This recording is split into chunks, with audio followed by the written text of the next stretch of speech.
Welcome to episode 36 of the Greeting Moshiach podcast. My name is Simcha Fish, and I'll be hosting together with Levi Palchenko. We are very excited to have a very chashuv guest we've been wanting to have for a long time. Many of you probably know him from all of his many WhatsApp groups, and he wants everyone to know he's not an influencer, but he's a Yid. Some may say he's a mashpia. And we're excited to have him on for this Mashiach Farbrengen. Welcome, Osniel. Thank you for having me. It's an honor and pleasure. And if it's a Farbrengen, we got to make a l'chaim. Got to make a l'chaim. L'chaim. Baruch atah Adonai Eloheinu melech haMishakol neb'zayim. Amen. Chaim, This is water. Amen. So, we have Kanai Nahara Baruch Hashem. This is the 36th episode, like Simcha said beautifully. And it's been pretty much, there's been an underlying theme to all our episodes, and that has been, even with interviews, it has been with the focus of the Rebbe being Mashiach and focused on that point. What I want to do today, we might get there, I don't know, but I want to zoom out, so to speak, and I want to just talk about Mashiach, talk about the concept, the inyan of Mashiach, the way it is seen by not just us closed-minded Lubavitchers, but also just the way the world sees it. And like, I don't know if I've said it before, but the point of this podcast is not just to be echo chamber where we're just talking to ourselves, but I think the point that my vision of the podcast is that it should be bigger than ourselves. It should be a conversation of that everybody's involved and everybody can feel that their voice is being heard, whether it's their voice or a representation of their voice. So I'm very, very excited and very happy that we have Osniel with us. So let's just start. What's the earliest thought or feeling that you had in connection with Mashiach? Well, that's an interesting question. So first of all, the way I look at it, like from my perspective, because you said you want to get an outsider's perspective. Every guy you have on is going to have his perspective, right? That's Not right. necessarily. I'm not speaking for anyone. I'm speaking for myself. So there's 13 ani moments from the Rambam. And he has the whole list. And towards the end, he has an animam b'muna shalema b'vias haMashiach. And he adds in v'ava pishi islameh em kol zach hakol b'chol yom sheva. There's a lot of famous songs that we know with those words, fast ones, slow ones. And that is really, like, I guess we could say what I grew up with in my Litvisha background is that we're in Galus. And Mashiach's coming. What do we do to bring Mashiach? We learn Torah, we do mitzvahs, we get closer to the Eibishter. If you want to get a little more Hasidish, you have Simchas HaMitzvah, right? Lulav, Astrig, Matzah, all these things you do with a Simcha. And doing all these things is what brings Mashiach. So just a disclaimer, obviously, the Ani Mamins were not written by the Rambam. The Rambam wrote down the Yugim L'Ikrim, but somebody later compiled them into the Nusach of the Ani Mamins that so many people have in their Siddur and say every day. But yeah, it's a very classic. Yeah, it's like you said, it's a beautiful that's what it is. So I guess the question is how. It sounds like what you're saying that this was something that was very, very much an important part of your life, of your Yiddishkeit, something that's, I don't know, you think about every second, but it's something that's very present. This idea that we're waiting, whatever Mashiach is, but we're waiting for him to come, and that's an important thing. 100%. Meaning to say, is it the primal focus? Is that even a word? Primal? I don't know. The main focus? Not necessarily. You need to say, put it this way. Like, not to open a can of worms, but I will open the can of worms, is that different parts of Yiddishkeit, right? Different lanes of Yiddishkeit are focused on different things. So just in my world, the focus is on Torah, limud Torah. That's like the ultimate. In certain Hasidus, let's say Satmar, yeah, they obviously have a focus on Torah, but they have very big focus on Chesed, on Tzedakah, B'Gechayim. If you go to Breslov, a lot of their focus is on Simcha and Ein Shumir Shpayel Kla, all these things. When you come to Lubavitch, yeah, obviously there's a focus on Torah, on mitzvahs, on Chesed, but there's a lot more focus on this Indian of Mashiach and bringing Mashiach and what we could do to get closer to the end of Galus. So in my world, yeah, obviously there's a lot of tzedakah, a lot of chesed, and a lot of even simcha, like we spoke about earlier.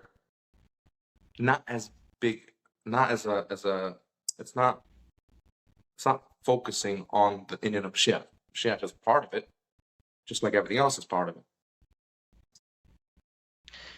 So my question, I want to ask, what are your personal feelings and thoughts about Mashiach? Because I noticed something very interesting, that everybody right now everybody has their opinions, whatever it is, but those opinions were, each person made them personal at a certain point in their life. So, like, I can tell you personally, like, when I was growing up, we were growing up with, the Rebbe is Mashiach, we say Yechi, whatever it is, but there was a certain point in my life where it became personal. Like, I identified with it myself because I got into it. So, whether it's a focus of your Yiddishkeit or not, my question is, every part of your life that you do nowadays, there is a certain personal connection that you have towards it. So my question is, when did that become, I guess, when did you start have a feeling personally that, I believe. It's not just one of the Yud Gemulikim, it's my belief. My belief is... So I don't want to come across as cheesy or generic, but the Lamaisa is, no, I'm speaking seriously. In the last, let's say 5 years, right? The last 5 years, the world totally flipped over. I mean, to say COVID was a big one. COVID, you started hearing already from Litvish Gedalim, Litvish Yeshivas that, like, we're mamish, Chavli Mashiach, I thought Mashiach's coming. Like, it became a thing. Like, Rav David Shustel, one of the Yeshivas of BMG in Lakewood, I remember him speaking at a Seder, man. Like, he was very passionate about the Indian of, like Chaver, like, buckle up, it's coming. Like, get ready for Mashiach. And then obviously just the whole last bunch of years post COVID, you had obviously the horrible, the Simchas Torah massacre and everything that after it, whatever led up to it, and after it, this whole awakening of Yiddishkeit in the Welt, meaning not just in our, what we call the frum Charedish world, in the Welt, it became like, wow, I want to connect, right? You had all these stories of people like saying Shema Yisrael, and people want to light Shabbos candles and tefillin and all these different things that you might call miftzam, right? Became more of a regular zach, meaning we're collecting money to get tefillin to send to the soldiers. Like, it became a thing. So this Indian of Mashiach came much more to the forefront. Like, the world is mamish upside down. Everything's, the news cycle is happening so fast. Like, there's fires in LA now, right? Next week there's gonna be something else, right? It's just everything's moving so fast that, like, okay, Mashiach must be coming. So I think that's the feeling for me, at least, was that, like, when COVID hit and then post-COVID and these just big world events and also events for Klal Yisrael, right? There was the tragedy in Miron. There was the tragedy in Surfside, like crazy, not normal things.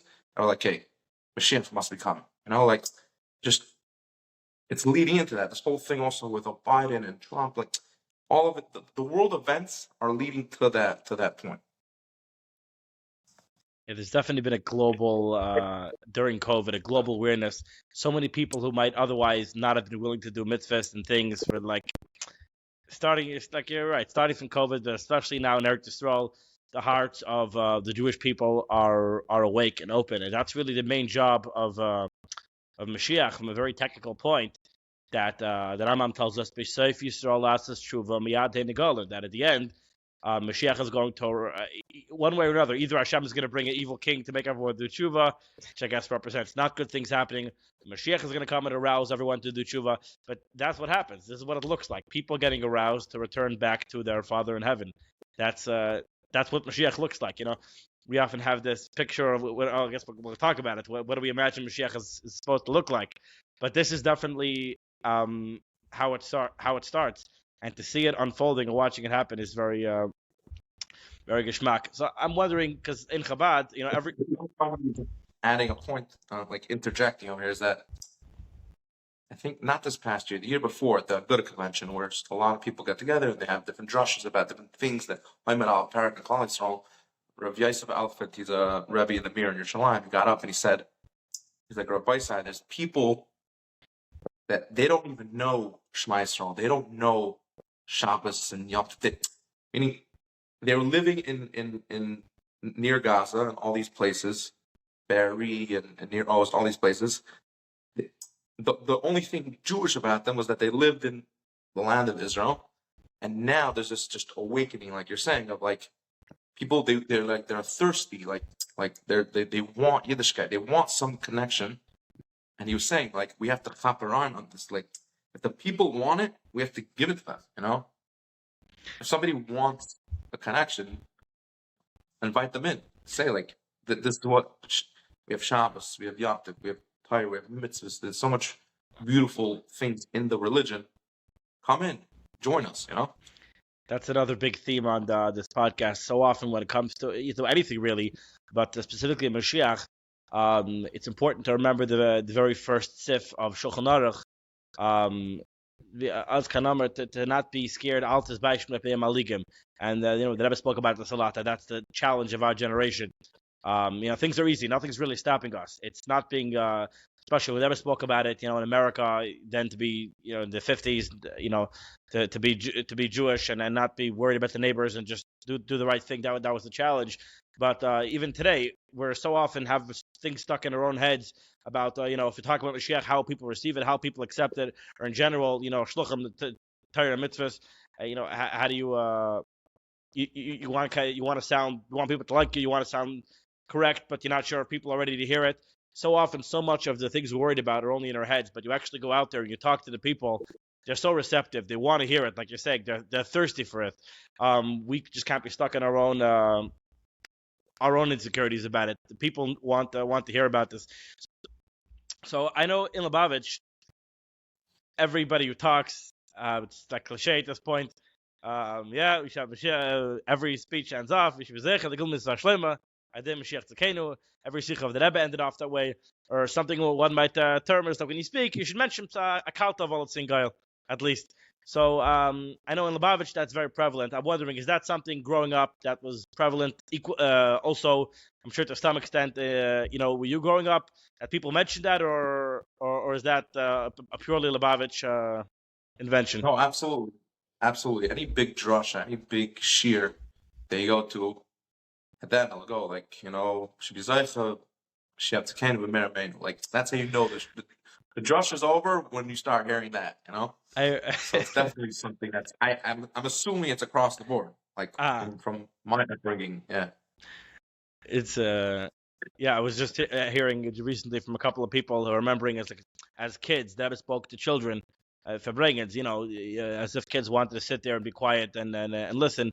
They didn't know what was going on. So people are talking about their own experiences, like as kids, it was hard for them to concentrate and pay attention. They weren't really paying attention. It became meaningful for them later as they grew up, but at the time, and some of them didn't even speak Yiddish so well. So when the Rebbe started winding up and talking about Mashiach, they knew it was over, and they're like, and sometimes the Rebbe did that, but it was like a fake off because he kept going afterwards. So, but yeah, that's like a cliche thing.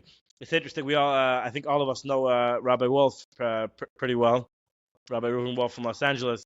So he started a series on a year and a half ago going through all the Achon Shapezach is Mashiach Sud associated with Mashiach. So all the Rebbe's talks from Mamarim from Achon Shapezach, he's going through them 5 minutes a day on WhatsApp. To every day tap into Mashiach energy. Not every day it's about Mashiach, but the whole concept is about Mashiach. So every day, 5 minutes, tap into the Mashiach energy of Achon Shapezach. And he started today, the 9th mimer. So I was playing it. I went to Bris today. I was with a not Lubavitch relative of mine, and I was playing the recording. And he goes, "Oh, again Mashiach," like another Mashiach thing. So I got into conversation with him about this idea of that. Like he's what I guess you would consider. He was something you consider yeshivish. I guess I don't know. In Lubavitch we say he's chassidish. So I guess whatever the equivalent is, a very yeshivish, top-notch guy. And it bothered him like another thing about Mashiach. So I said, why? What's Mashiach is good, we say 3 times a day. He's like, yeah, but it's about Hadgasha, what you focus on. He's like, I feel like every mitzvah you guys do, it's like with the kavanah to bring Mashiach. I was like, yeah, very good. But there's some sort of like, it's not just that it's not Hadgasha, at least by him, it's bothered him that it's, I don't know, look, we're doing it wrong by focusing on Mashiach. It's taking away from focusing on classic Torah mitzvahs. So I said, well, I don't know. Really, if you think about it, certainly according to Rambam, the real job of Mashiach is to bring shleimus HaTorah mitzvahs, to bring the completion of Torah mitzvahs.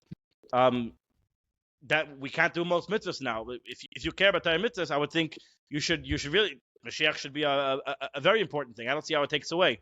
So I don't know. Is this just is this a prevalent feeling a lot of people have, or is this just in some things? Before we need you answer L'chaim this, before I can answer any of those questions. L'chaim L'vracham. Yeah, L'chaim L'vracha. No, but I wanna before we jump into that, I want to just continue getting more of an understanding of what your how you view Mashiach, the whole concept. What I guess the question is, what is the I wouldn't say the expectation, but what is the understanding? How do you feel? How do you understand the concept of, in general, Mashiach and Geula, how it's going to unfold, what it means, how important are we to that process? Is it something that we just sit back and we watch, or is it something that we are actively involved in? Is it something that is going to come in the Mailam, in the Mata? Is it what is the understanding in your the way you understand the concept of Mashiach and Geula? Okay, so right off the bat, the answer is when he comes, We'll find we're out. going to see. Meaning we'll see if we have to be actively involved or it's going to play out, right? The famous Hester Green song is that the Akat Shemaini, when Mashiach comes, will be so stunned that like it's actually over and everything's falling into place that we're not going to actually believe that he's here. Meaning, we're different parts of Klal Yisrael are more busy with Mashiach, some more, some less, right? Like we're just speaking about, there's more of an awareness in all of Klal Yisrael, and then when he actually comes, like we would be like, what? Like he came? Like he's here? We have to pinch ourselves. Like it's not gonna feel real. So to answer your question is, I moms don't know. Meaning, the build-up, yeah, is everybody on their level what they perceive they need to do to get to that goal. The lemaisa of what's gonna happen, I don't know. Kamayim le'al machasim, like we'll see what happens. So it's a very that itself is about right. So it's very vague. It's very exciting, but it's very much a bit of a fantasy. Like it's going to be some sort of, we don't know, something out of the books, something out of the anticipation of what's going to happen. You don't know what's going to happen, but it's very exciting. We know it's going to be either a donkey or a cloud or maybe it'll be a SpaceX.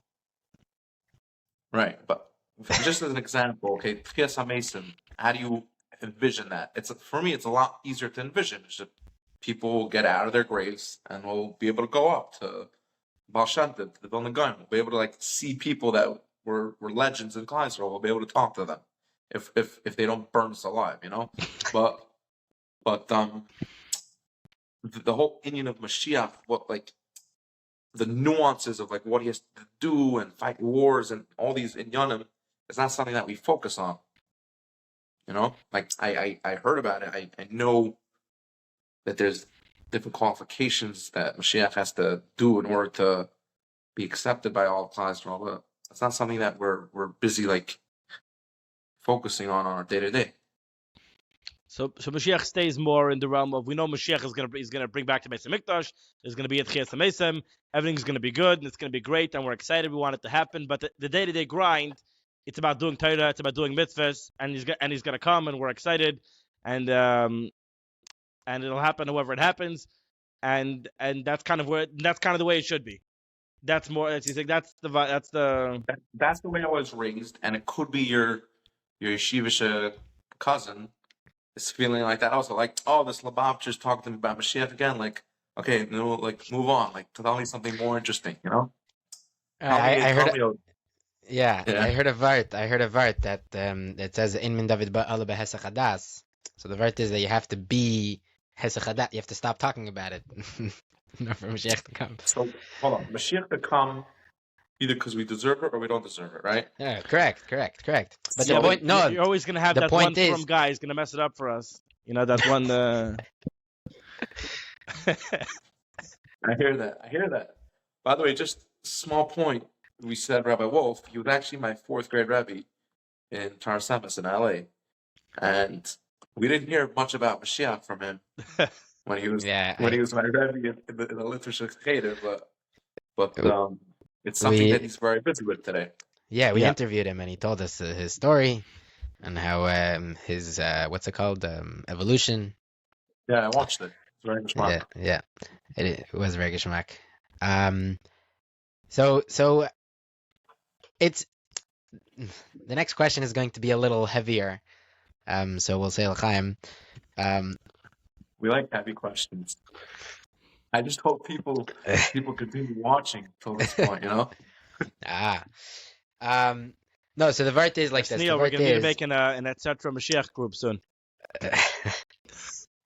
By the way, somebody actually reached out to me and said we should open one. I don't think he's Lubavitch even. And I said, what are we going to talk about on there? He's like, about our feelings, Mashiach coming and whatever. I said, maybe that's a good idea.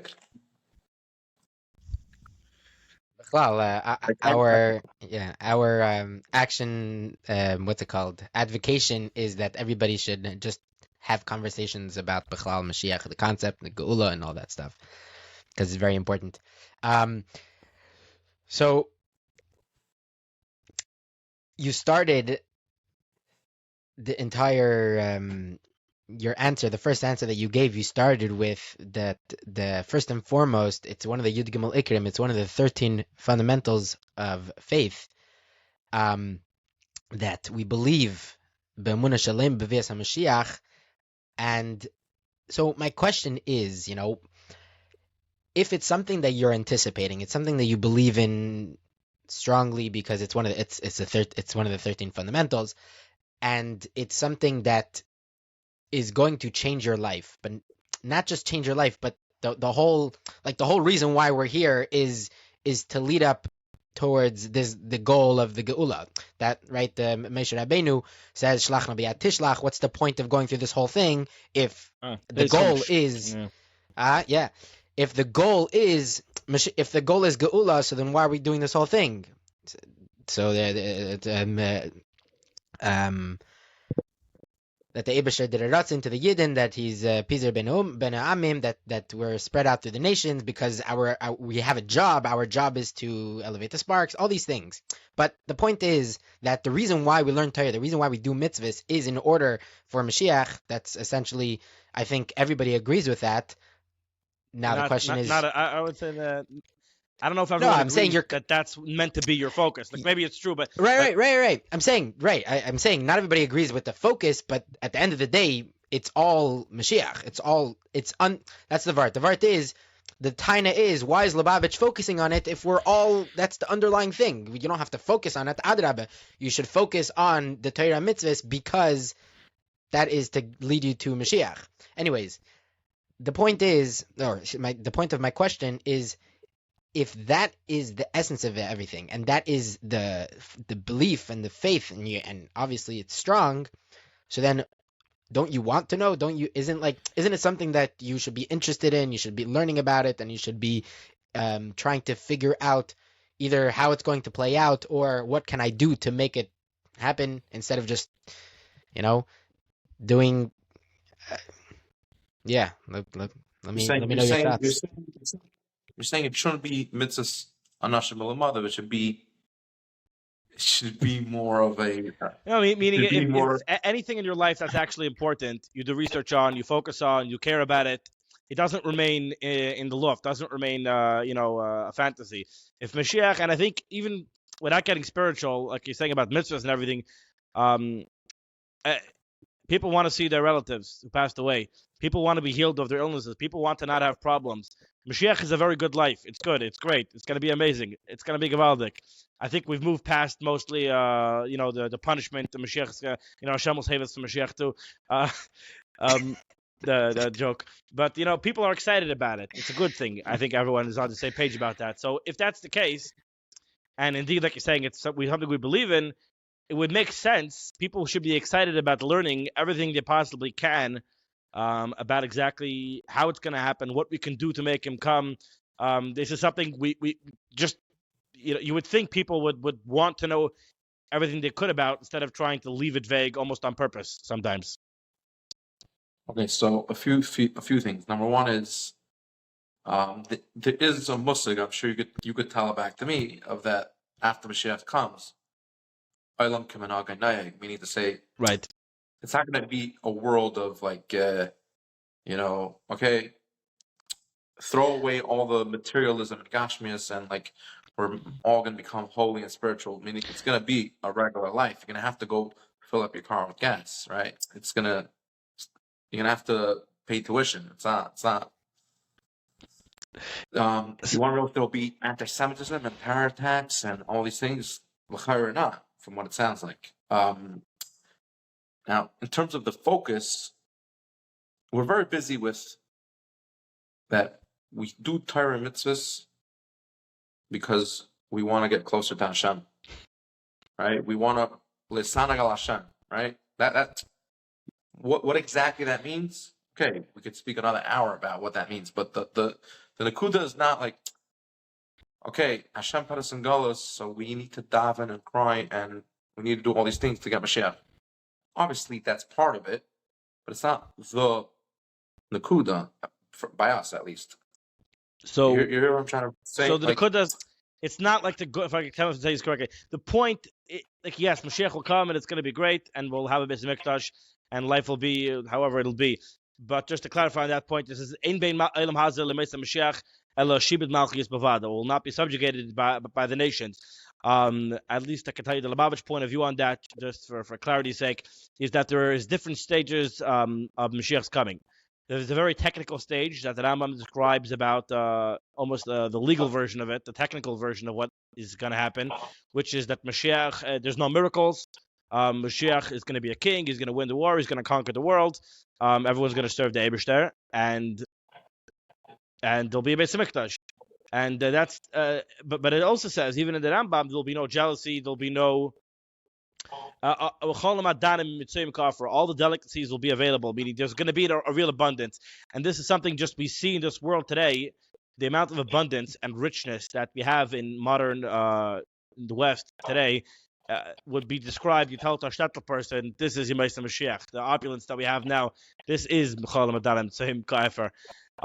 But that aside, so if I'm understanding you correctly, yeah, it's true, it's going to happen, it's important, but that's not meant to be the purpose of everything we're doing every day. We do Torah mitzvahs because the Rebbe said so. We have Torah, we have mitzvahs, we have orders, we're learning Torah, and it's not like that's not important. The whole point is only to get to Mashiach. No, we're doing it right now. We're doing Torah mitzvahs. Don't get lost in the future somewhere of however that's going to happen. Something like well that. Said. And also, just on a very superficial level, like the Welt is very busy with just day to day. Like I have to finish the month, I have to pay my bills, I have to, get my kids into school, I have to just regular, and this is not just in the literature world, and like I'm just thinking as you're talking, like Satmar has this big focus of like anti-Zionism, right? Like very, very busy, like anti the Medina. But your average Satmar guy is going out and making money and trying to support a family. I don't think he's like focused on this like Nikuda. Yeah, every once in a while they have a big asifa and the Rebbe speaks about how, can't have anything to do with the Medina, Treif and all that. I'm gonna flip the question to you guys now. In Lubavitch, is everybody have this focus of Mashiach, Mashiach, Mashiach? Meaning, yeah, you go to Crown Heights, to the Shechona, you're going to see a lot of Mashiach flags, and you feel Mashiach energy, right? I've been there a couple times. But in general, I could be wrong, but a Shliach's going out, he's busy just fundraising, setting up his Chabad house, just basic things, like going to do Mitzvah, giving Shiurim, like setting up Farbrengen, or this is l'shvach, not l'gnai. Just saying, like right now with the LA fires, we're going back to that. You see that Chabad is like on the forefront of just basic necessities, helping people out with food and clothing, all these things. When you would go up to that shliach now and be like, "Are you thinking about Mashiach now?" Probably, but his focus is now helping Yidden out who need help. Meaning there's an ultimate goal for each person of like where we're supposed to be going with everything, but it's just very basic of like from a very like superficial level, like we're just busy with like Torah mitzvahs and ma'asim tovim. So yeah, I would say you're 100% correct, and we need to fix it. No, it's a very interesting point. It's a very interesting point because essentially what he's saying is right. The fires is a perfect example. Chabad is giving out food and drink and the basic necessities, and right. They're not saying, oh, let's kach in the fact that this is to bring Mashiach. No, they're saying like, what do you mean? A guy needs pajamas. We're helping people out. Yeah, this brings us to the Geula, fine. But the fact is that right now this is what I'm doing. It's a very, very interesting way you describe your point. And I hear that. I hear that a lot. Lubavitchers themselves, I think I've heard the concept that, they'll like this. After Gimel Tammuz, for the next 10, 15, 20 years, there was very, very big machlekes with regards to the concept of the Rebbe being Mashiach, if to spread it, if to not spread it. I don't think that... If you don't mind, just for our Litvish audience, you want to tell them what Gimel Tammuz is? Yes. No, meaning there's going to be Litvox watching this. Hold it. Yeah. There are Litvish people watching this. We got to start again. Well, you think only Lubavitchers are going to be watching this? No, I'm kidding. We love all Yidden. No, so Gimel Tammuz when so after the burial of the Rebbe at the oil. So there was a lot of it was very, very what's the word? Bad, I guess is the easiest word. It was very toxic. Yeah. It was toxic. That's what it was. The fights. If you don't mind, can I interrupt? Yeah. Can I ask your ages, or it's rude? On Not a at lot all.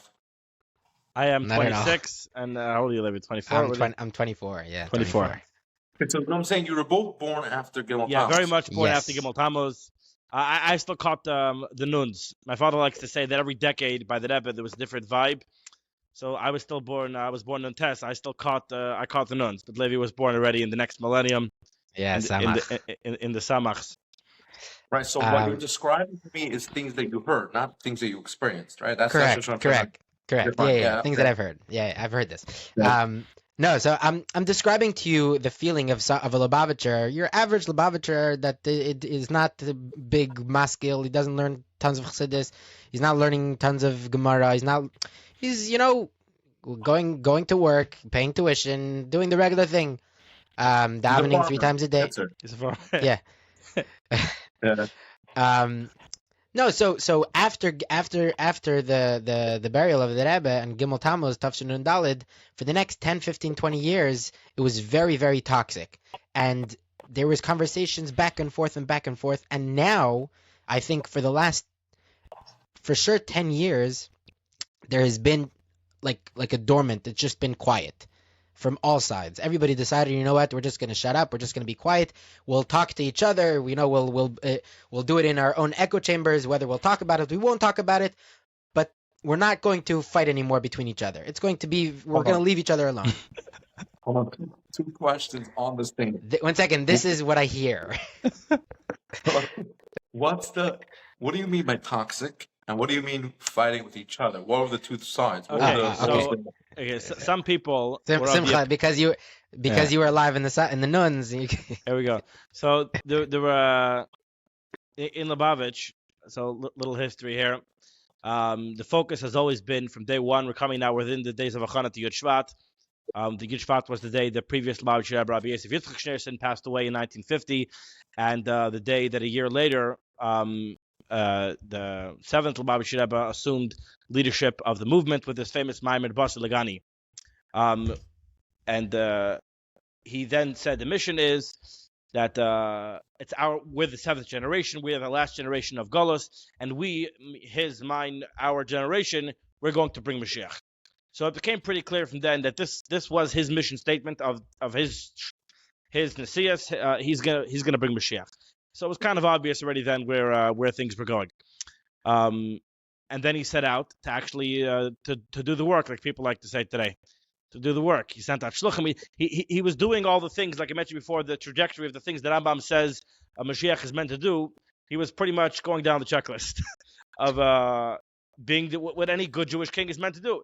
Bring back the hearts of the Jewish people to the tshuva, fixing the breaches, always fighting or whatever the current Shleima Sa'aretz, Shleima Sa'am, all these things. So more spiritually speaking, fighting the wars of Hashem, being involved always so much in Eretz Yisrael. The amount that Rebbe was involved in went on in Eretz Yisrael and the wars there is tremendous for people who know. And this was and the Rebbe always was majorly koching in Mashiach. Then, but always any talk of him being Mashiach, he shut down and didn't want people to talk about because there will be Merachik people, distance people from Chassidus, and the Baal Shem Tov, for those who know the famous song, Mashiach will come, he told the Baal Shem Tov, when your well springs of Chassidus will spread forth. So the job is to spread Chassidus, and we have Shluchim everywhere doing the work, and we're going to bring Mashiach. Then, towards around Tafshin Nun and Aleph and Beis, 1990, 91, 92, the Rebbe started talking more about Mashiach and editing Sichos, where he seemed to be saying that he's Mashiach and that he's being revealed as Mashiach, and we need to focus on greeting him, and this is the job of the Shluchim now. And this got very controversial because that sounds crazy. And people, especially in the Frum world, are very wary of it. And even in Lubavitch itself, there were some factions who were gung-ho on on Yechi and all that. I'm assuming the Litvish audience knows what Yechi is. So I'm assuming they've heard of it. And this was something... I think, 1 second, what's Yechi? How many words are there? 8? What are the words? You say?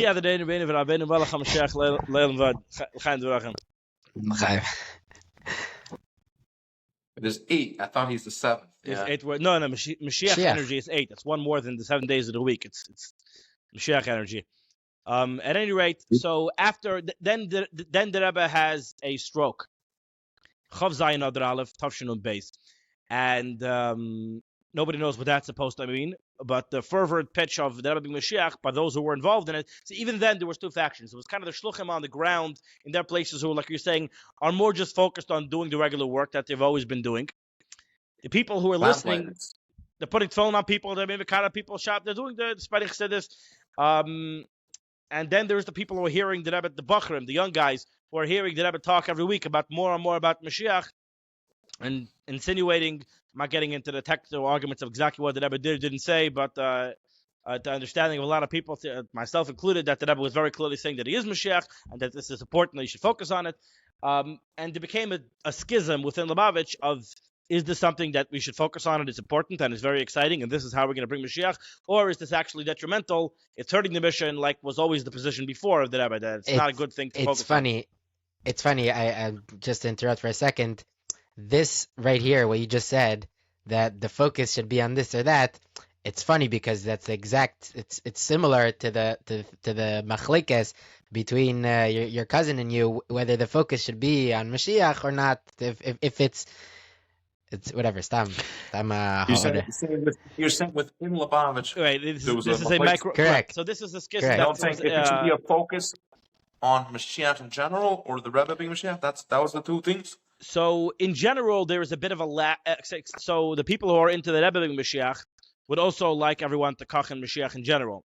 And the people who don't think that it's important to kachim that Rebbe's Mashiach, they like to say that they're kaching in Mashiach, but practically the line is pretty much divided along the same lines.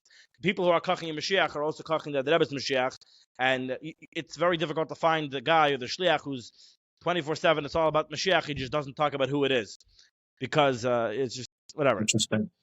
Interesting. No, okay, I hear. Yeah. So at any rate, then the Rebbe has a stroke, and things get even more contentious, obviously, about how things are going. Then Simchas Torah Tavshin and Gimel, or the beginning of that year, but then they built a porch, and the Rebbe was out on the porch, and for over a year, the Rebbe was half paralyzed. He couldn't speak, but he encouraged the Chassidim in the singing of Yechi. This happens for a year. If people don't know, this is a video, so this happened. So then it became... to some people, even more clear that this is important. And to others, it was like, the Rebbe wants to be with the Chassidim and whatever. We can't live. It's after the stroke. It doesn't count. I don't know.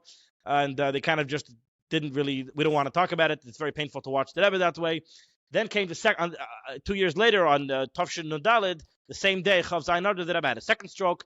And then he was in the hospital and he was not conscious anymore. And that led to later that year, unfortunately, Gimel Tammuz and Leisata. That's the last update we got. So afterwards, the schism in Lubavitch did not end. It got even first people were not sure is Lubavitch going to last or not, and obviously you could see the newspaper clippings at the time. What's going to be with Lubavitch. It's interesting to read, but obviously Lubavitch is doing stark.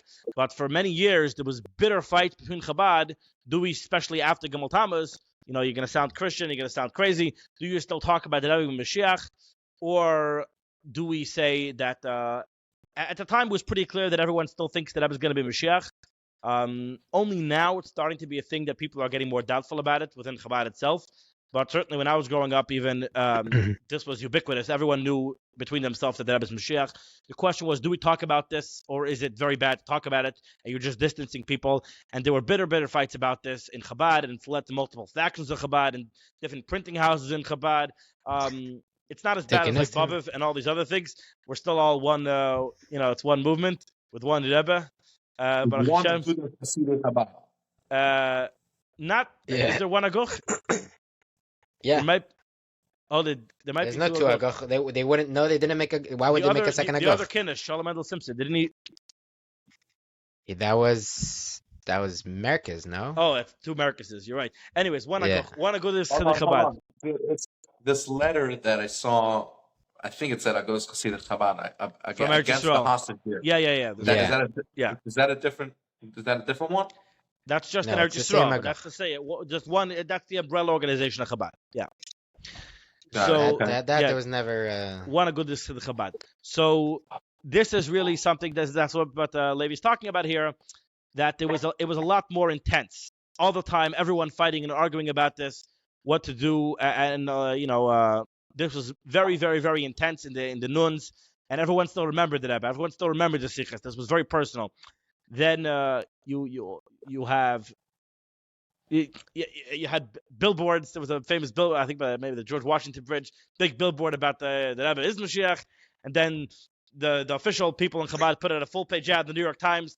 Never happens, fake news. It was things going on. People, the news articles were still covering it. This was people wanted to see what's going to happen because Chabad was. There was a book that was written by David. What's his name? Which guy? The book about Messiah. They're very against the whole thing, calling Christianity and all that stuff. Very that David Berger.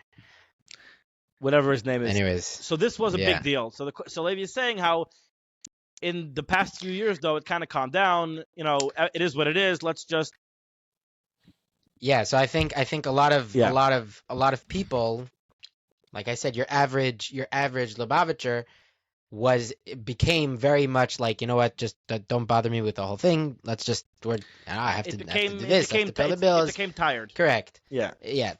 And so like I definitely hear what you're saying, and I've what I'm my point was that it's something that I hear. It's something that Lubavitchers are saying themselves. So now the question becomes, and this is for me, it's like it's a chisaron on us, on people that have, so to speak, my worldview, that we have to do a better job at explaining what the Rebbe said, because like this, if we're going based on the understanding of many people of the Mashiachist camp that the Rebbe is Mashiach, or the Rebbe is going to be Mashiach, all those things, then it's a big question. Like, why do you have to talk about it? Why do you have to make such a kach that the Rebbe is going to be Mashiach? Whether he is or isn't, it doesn't really matter. What matters is right now, are you going to go to shul? Are you not going to go to shul? Are you going to learn that daf gemara? You're not going to learn that daf gemara. Are you going to open up chassidus? Or you're not going to open chassidus? Are you going to be nice to that person? Are you not going to be nice? Like, Oh, Levi, we have good news. In the whole Klal Yisrael, what are they up to? Daf Lamed, Lamed Aleph. They're getting going to be in a few weeks, a month or two. When they get in a few months, they're going to be, everyone's going to be learning all about Mashiach. It's going to be great. very exciting. Sanhedrin. How would you know?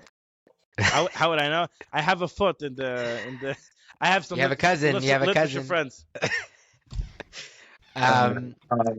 Yeah. So yeah. So the vert is that if that's the thing, if that's the message that we're giving, if the message that we're giving is that Rebbe is Mashiach and that's it, then taked, like, why? What the question that I pose to you, you can technically pose it back. Like, it's not. You're not giving me enough to kach. You're not giving me enough to be like, to rally with you.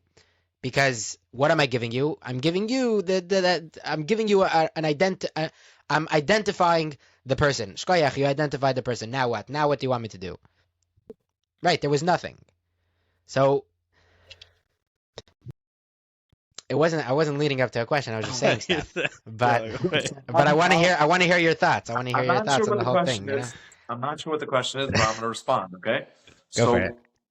I went to the Kinnis HaShluchim this past year. It was a few months ago, a little more.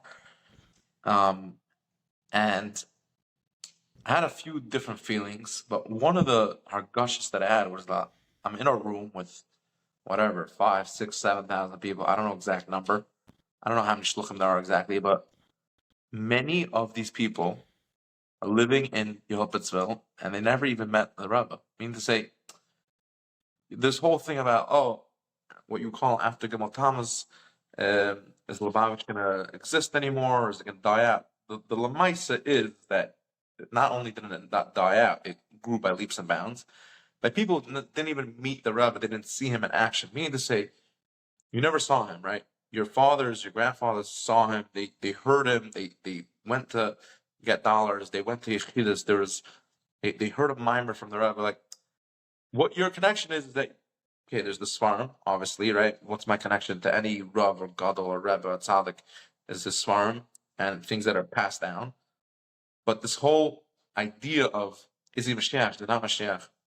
It's interesting to me as an outsider that you didn't see that whole thing of him, speaking about Mashiach, like you're saying, leading up to Nun and Alf and Beis. You didn't see the whole thing about Yechi. It's things that you heard about.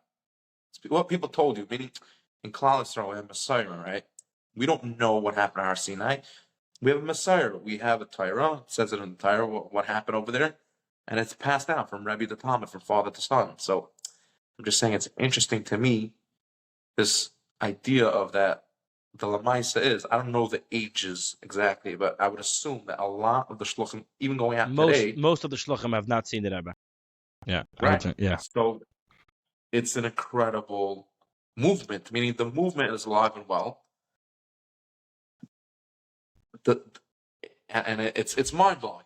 That's step one. Number two is that you're telling me about different factions in Chabad, whether they're pushing Yechi and Meshachist or not. Like from the outside, we're just like, okay, it's one Lubavitch. Like we don't see the nuances necessarily. Like, okay, we are busy. Like, oh, is this guy Meshachist? Is he? I don't know, Rabbi Y. Jacobson and Chase Tab. And like forget everything I said up to this point. Everyone's a Meshachist and Lubavitch. Okay, we got the podcast done. No, we need to say like this. Very open, very blunt. We believe that the person who's Mashiach is alive, right? You very much told me that he got buried, and he's buried in Queens, but in the Isles. So it's very hard for us to understand how Lubavitch is very busy with Mashiach, which again, that you can have that conversation. And not only are we busy with Mashiach and this whole Mashiach energy and the whole concept, we're busy saying that it's a certain person. Right. We're not holding there. Straight up. I don't know. So yeah. So what? Okay. So in I guess most people's version of Mashiach growing up, where it's a bit vague. Right? At which point do we know or speculate, or does it become relevant who it is? And is there ever like you've got to wonder though, or is he just some mythical being who comes? I saw in a sefer actually just this week somebody posted a Twitter thread of lesser known facts about Mashiach.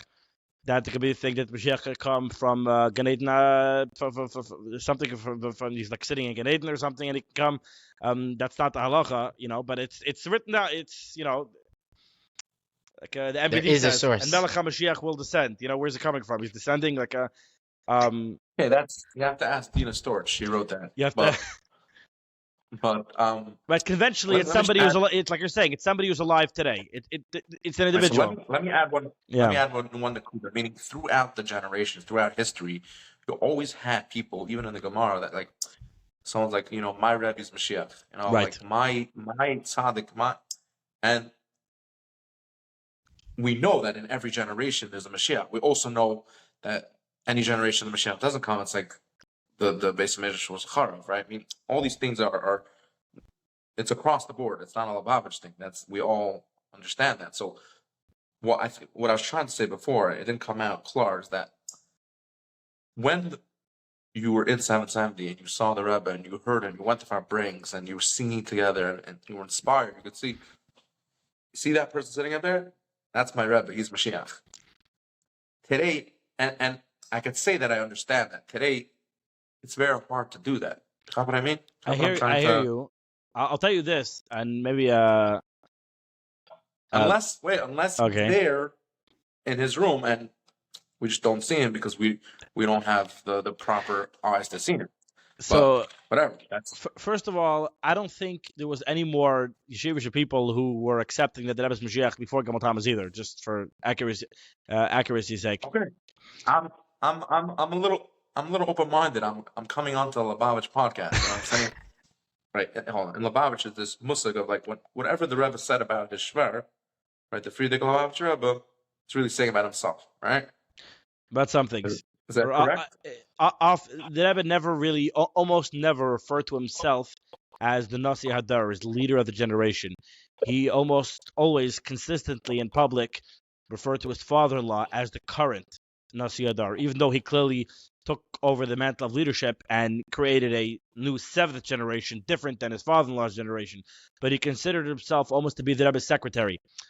He says so many letters he took. He said, Askar al-Tzi, and I will mention it at the graveside of my father-in-law.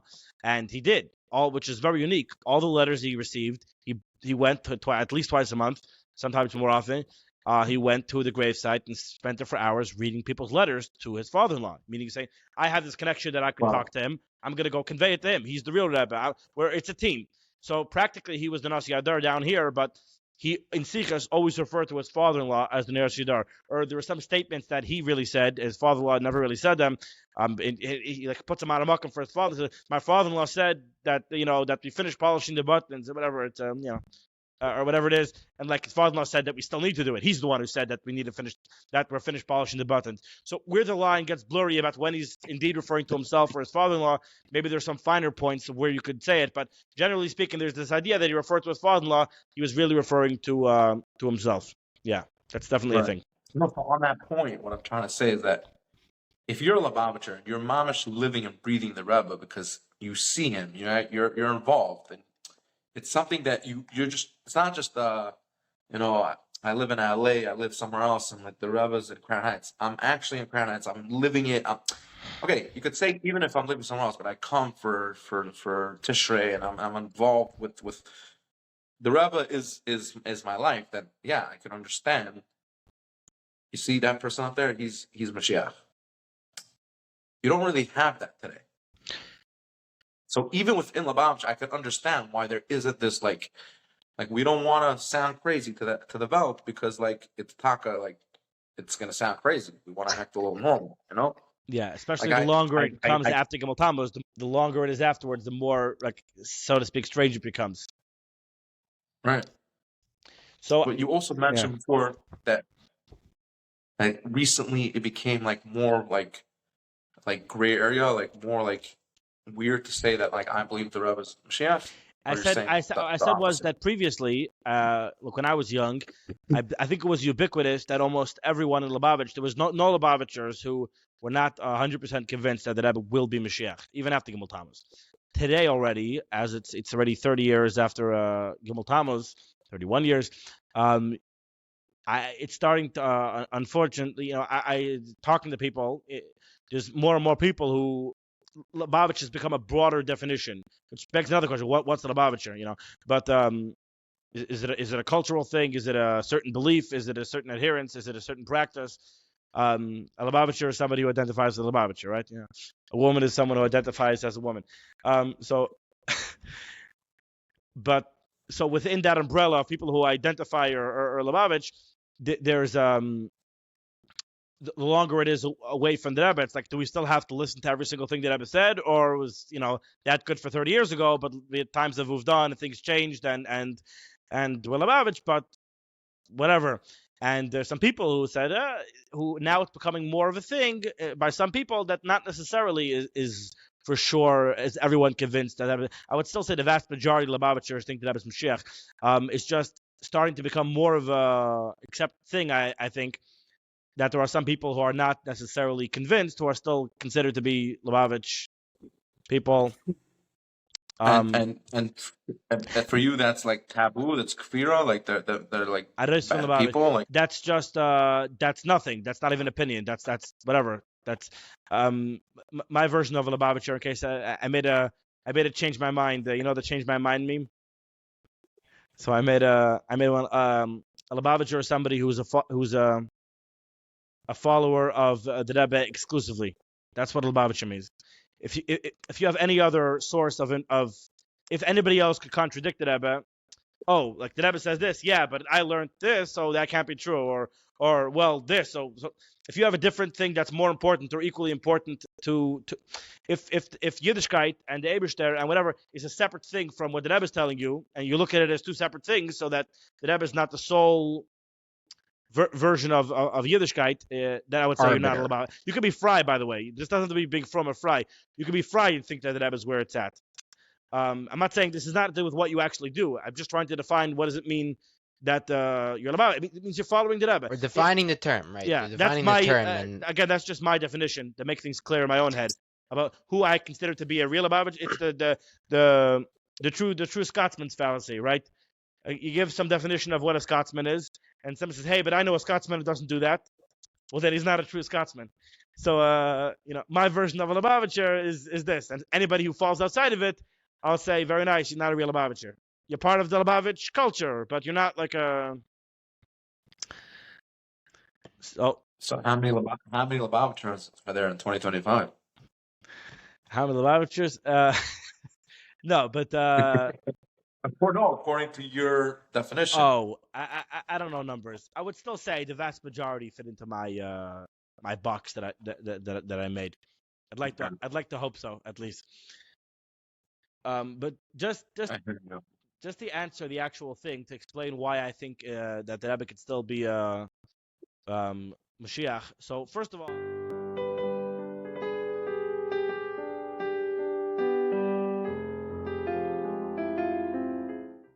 כדיקח המדב גולהום עד עם זול מחי זין יחי המלך